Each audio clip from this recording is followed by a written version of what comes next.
After playing in Japan and having Japanese teammates, I kind of picked up an appreciation for training against the wall. Ultimately, I needed to be able to be on a real soccer pitch and have a wall, and I couldn't find anywhere where I could do that. So it was either train on the grass and then go find a tennis court or a tennis wall or like a brick wall somewhere. Either way, I had to pick up and move locations. So I started building my own wall on the field with some 50-cent reclaimed lumber from the Rebuild It Center in Portland.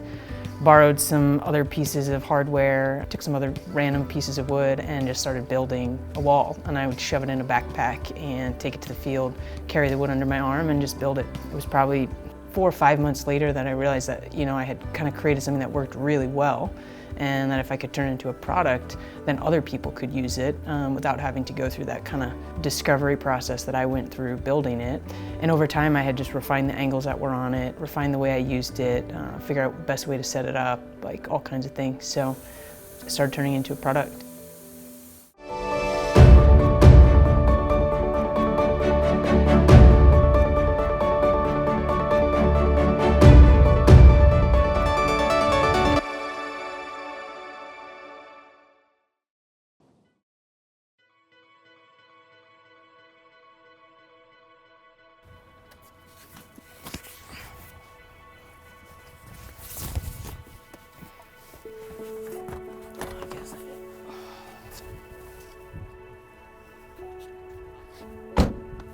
So the footy board it's kind of a portable passing partner.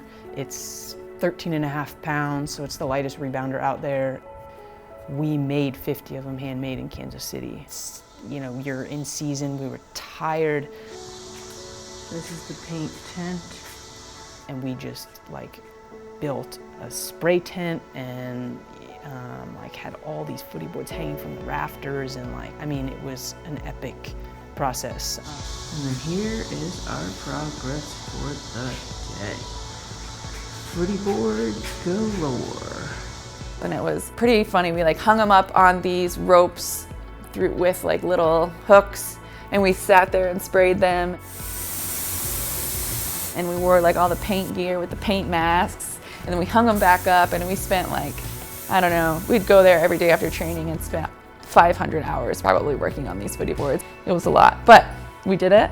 They look great and they work amazingly. I'm still using one of the original ones we made over 3 years ago now, and it's been hammered. There's nobody out there who's kicked on a footy board more than I have, and it's perfect. When I think of Becca and starting her own business, it makes a lot of sense that she would do something that she knows and that she knows works. And the footy board basically is you can break down every single touch, pass into just very qualitative increments, and then you can train those small increments. And so for me, with Becca, it's the perfect product that she could put out there. The journey to become a professional athlete is definitely harder than becoming an entrepreneur. I think everything in my career has prepared me to be an entrepreneur. People always say if you're an athlete, companies want to hire you, and you have certain skill sets that make you great in a business environment. This is the first thing I've ever done that made me feel like that is actually true. The pressure is really on me to figure out problems or solve the problems and look for help. And it's kind of I go to bed thinking about stuff and then wake up thinking about it. I think about it all day long, and then I do it again the next day. And that's kind of the approach you have to get to professional athletics. And that's the same, in professional soccer and with my product. It's been pretty impressive to watch Becca juggle and learn and figure out the dynamics of how to get the footy board off the ground. She's so passionate about it, and she cares so much about helping people become better soccer players that she's doing it for all the right reasons. It's incredibly inspiring to see her every day working on something new, figuring out new skills. If she doesn't have it, she'll go out and learn it so that it'll help the company. And so it's been pretty incredible process for her, and still to have her maintain the level she does on the field is pretty impressive. I guess one of the things about being competitive at anything and trying to be the best is that you've got to do something more than other people. If I didn't have the dreams that I had and the fortunate experience I've had, I wouldn't have made this footy board because I wouldn't have known the value of it, and I wouldn't have needed it so desperately to get where I needed to go.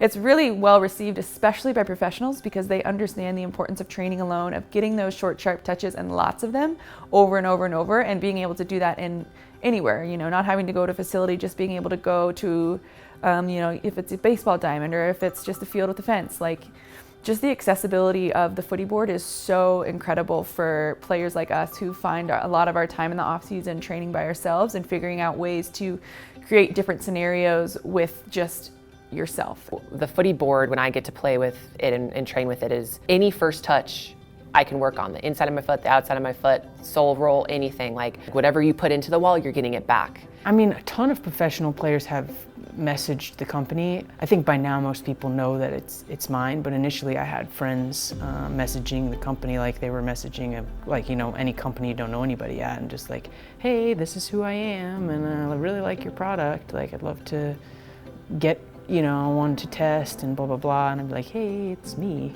And like, of course.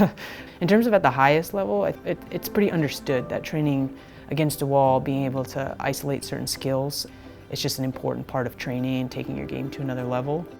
And I think for Beck to have this business, it like keeps her still in the world of soccer, and it's helping other people in the world of soccer. And it's a really brave thing to start your own business. I mean, we all know we're not making walking away money here, and so she put a lot of what she's earned over the years playing professionally into this business, and she's taking big risks.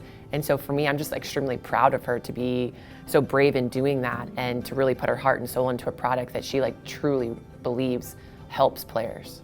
Becca has had a successful but really tough career, and she is someone that is willing to fight through whatever adversity she faces. And I think that makes her an amazing entrepreneur, because as an entrepreneur, you run into so many obstacles. For her, she's so passionate and so willing to chase after what she wants and become the best version of herself as an entrepreneur and as a soccer player, which, you know, is something that you don't see often. I'm really proud of the footy board. Even if it were to, you know, fail tomorrow, I still think it's been an incredible learning experience for me, and it like doesn't change the validity of the product and the efficacy of it.